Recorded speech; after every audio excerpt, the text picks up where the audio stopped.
어느 조용한 마을의 한 구석 작은 카페에서 매일 아침 모이는 사람들이 있었다. 그들은 이곳에서 세상이 복잡한 문제들을 토론했고 때로는 철학적인 대화를 통해 서로의 생각을 넓혀갔다. 어느 날 그 모임의 중심에 있는 철학 교수인 김 교수가 스피노자 의신 즉 자연 이론에 대해 이야기를 꺼냈다. 여러분, 스피노자의 신즉 자연 개념에 대해 들어보셨나요? 이는 신이 곧 자연이라는 다소 급진적인 사고입니다. 이 개념을 이해하면 우리의 존재와 삶을 바라보는 시각이 변화할 수도 있습니다. 그날 모임에는 평소보다 많은 사람들이 참석했다. 그들은 스피노자의 이론이 가진 깊은 의미에 매료되었고 각자의 삶에 이를 어떻게 적용할 수 있을지에 대해 이야기를 나눴다. 저는 이 이론이 마치 거대한 자연의 일부로서 우리의 위치를 생각하게 만들어요. 라고 한 참석자가 말했다. 우리가 작은 일에 너무 얽매이지 않고 자연의 법칙에 따라 더 조화롭게 살아가야 한다는 것을 깨닫게 되죠. 또 다른 참석자는 만약 우리 모두가 이를 받아들인다면 서로 더 이해하고 포용할 수 있지 않을까요? 결국 우리는 모두 하나의 거대한 자연의 일부니까요. 라고 덧붙였다. 김 교수는 고개를 끄덕이며 말했다. 맞아요. 스피노자는 신을 초월적 존재로 보기보다 자연 그 자체로 이해함으로써 우리에게 훨씬 더 공감할 수 있는 신의 개념을 제공했죠. 모든 사건과 존재가 필연적이라는 그의 생각은 결국 우리를 자연과 같은 리듬으로 살아가도록 이끕니다. 그들의 대화는 점차 심오해졌고 카페의 창밖으로 보이는 자연의 경관이 새롭게 그들의 눈에 들어왔다. 바람에 흔들리는 나무, 구름 사이로 비치는 햇살 흐르는 시간 속에서 조금도 멈추지 않는 이 모든 것이 그들에겐 신의 현존처럼 느껴졌다. 한 참석자가 웃으며 말했다. 스피노자를 이해한 후로 저는 산책을 하는 매 순간이 마치 신과 함께하는 대화처럼 느껴져요. 바람 소리나 흐르는 물소리가 더 이상 그저 소음으로 들리지 않죠. 그날의 대화는 일상의 한 부분인 자연을 더욱 특별하게 여기는 계기가 되었다.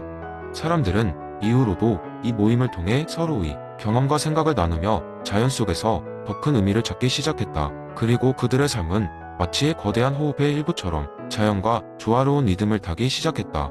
이는 단순히 철학적인 사색을 넘어서 매일의 삶을 더 풍요롭고 즐겁게 만드는 작은 지혜가 되었다. 이렇게 스피노자의 신직자연은 작은 마을의 카페에서 특별한 추억과 깨달음을 안겨주며 사람들 간의 유대와 자연과의 조화로운 삶을 불러일으켰다. 그들은 매일 자연 속에서 그리고 서로 속에서 신의 모습을 발견하며 살아갔다. 두 번째 이야기 존 루크의 백지설을 바탕으로 한 번 상상 속에 존재하는 작은 마을 리턴힐에서 벌어지는 이야기를 들어보세요. 이 마을은 높은 산맥에 둘러싸여 있어 외부와의 접촉이 거의 없는 곳이었습니다. 이곳에는 놀라울 정도로 다양한 사람들이 모여 살았는데 각자는 서로 다른 기억과 경험을 살고 있었습니다. 여기서 특히 주목할 만한 인물이 있었으니 그 이름은 아이작이었습니다. 아이작은 이 마을의 전설적인 인물로 태어날 때부터 온갖 사건과 사고의 중심에 있었습니다. 마을 사람들은 그를 가리켜 천재라 부르며 그의 비범한 능력을 칭송했습니다. 하지만 아이작의 이야기는 단순한 천재성을 넘어서 백지설과 깊은 연관이 있었습니다. 아이작은 태어날 때부터 유난히 조용한 아이였습니다. 처음 말을 배우기까지 시간이 꽤 걸렸지만 그가 말을 시작한 지 불과 몇 달 만에 복잡한 수학 문제를 풀기 시작했고 철학적인 질문을 던지기도 했습니다. 마을 사람들은 이 어린아이가 천재라는 데 의심의 여지가 없었습니다. 그런데 아이작의 부모는 그 이유를 아주 간단하게 설명했습니다. 그들은 아이를 키울 때 어떤 고정된 틀이나 교육 방식에 얽매이지 않고 자유롭게 놔두었기 때문이라는 겁니다. 어느 날 마을 전체를 뒤흔든 큰 사건이 일어났습니다. 그것은 오래된 기록이 담긴 도서관이 무너지는 사고였습니다. 마을 사람들은 이 사고로 인해 잃어버린 지식과 기억들에 대해 깊은 상실감을 느꼈습니다. 그들은 이러한 기억이 사라지면서 자신의 일부가 없어졌다고 생각했습니다. 그런데 이때 아이작이 나섰습니다. 아이작은 도서관에서 사라진 지식들을 복원하기로 결심했습니다. 그는 마을 사람들 각자의 이야기를 듣기 시작했습니다. 놀랍게도 그의 이야기를 듣는 능력과 분석력은 그들 각자의 순간들을 마치 퍼즐을 맞추듯 한데 모아주었습니다. 그는 사람들의 개별적인 경험 속에서 잃어버린 지식의 조각들을 찾아내기 시작했고 이를 통해 마을의 새로운 기록을 만들었습니다. 존 루크의 백지설에 따르면 아이작이 이렇게 할 수 있었던 이유는 그의 마음이 처음부터 특정한 교리나 지식에 의해 물들지 않았기 때문일 것입니다. 그는 자신의 관찰과 경험을 통해 지식을 쌓아갔고 이로 인해 그는 마을 사람들과의 대화를 통해 잃어버린 조각을 되살릴 수 있었습니다. 결국 리턴힐 마을은 아이작 덕분에 새로운 도서관을 세울 수 있었습니다. 이 도서관은 더 이상 단순히 오래된 기록을 보관하는 곳이 아니었습니다. 아이작에 수집한 마을 사람들 각각의 경험과 이야기는 새로운 지식을 만들어냈고, 이는 리턴힐 마을 사람들 모두가 함께 만들어낸 백지 상태에서 시작된 새로운 문화였습니다.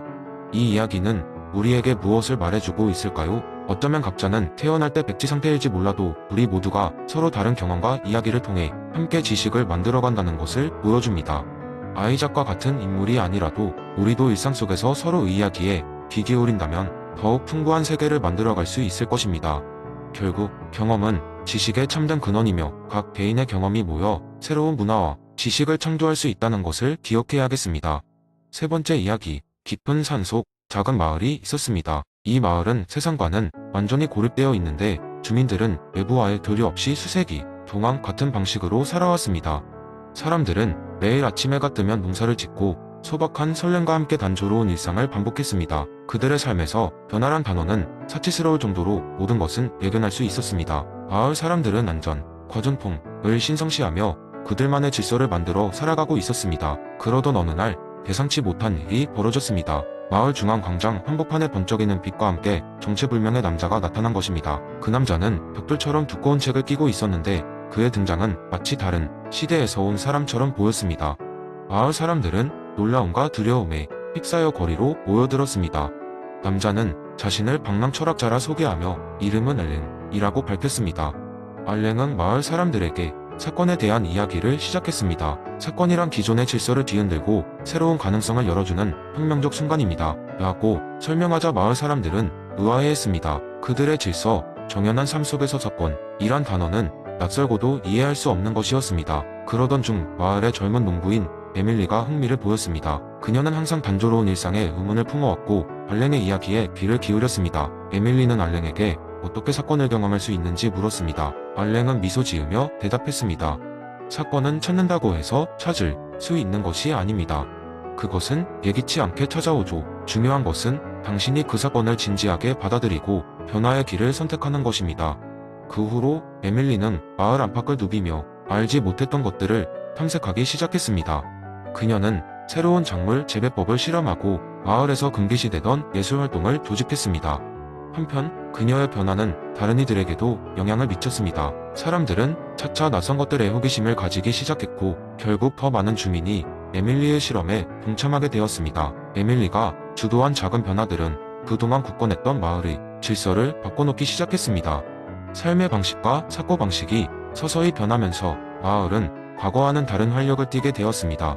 사람들은 예전에는 상상도 할 수 없었던 아이디어를 서로 나누고 이를 실행하며 마을의 발전을 도모했습니다. 알랭의 등장과 사건에 대한 그의 이야기는 이 작은 마을의 진정으로 혁신적인 사건이 되었고 사람들이 새로운 진리를 추구할 수 있는 계기가 되었습니다. 이로 인해 마을은 완전히 다른 가능성의 길 위에 놓이게 되었습니다. 결국 알랭은 마을을 떠났지만 에밀리와 주민들에게 남긴 변화의 씨앗은 계속해서 자라났습니다. 그 마을은 더 이상 고립된 곳이 아닌 열린 가능성의 장이 되어 행복한 변혁의 길을 걷게 되었습니다. 네 번째 이야기 한 장의 사진이 전설적인 저녁 식사 파티에서 촬영되었습니다.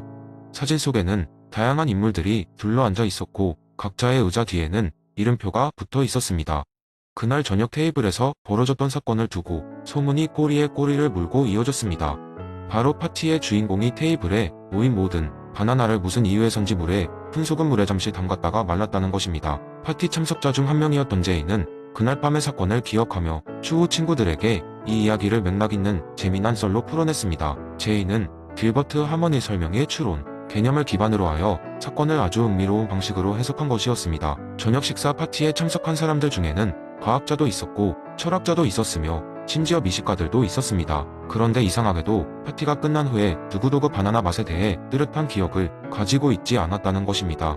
제이는 이에 대해 여러 가지 설명을 고려했습니다. 첫 번째 가능성은 그날 그 장소에 조명이 너무나 어두워서 아무도 바나나가 특별한 준비 과정을 거쳤다는 사실을 인지하지 못했다는 것입니다. 그러나 이 설명은 다소 약한 면이 있었습니다. 왜냐하면 장소는 꽤 밝았고 사람들은 자신의 접시를 충분히 볼 수 있었기 때문입니다. 두 번째 가능성은 모두가 대화에 지나치게 몰두한 나머지 음식에 별다른 주의를 기울이지 않았다는 것이었습니다.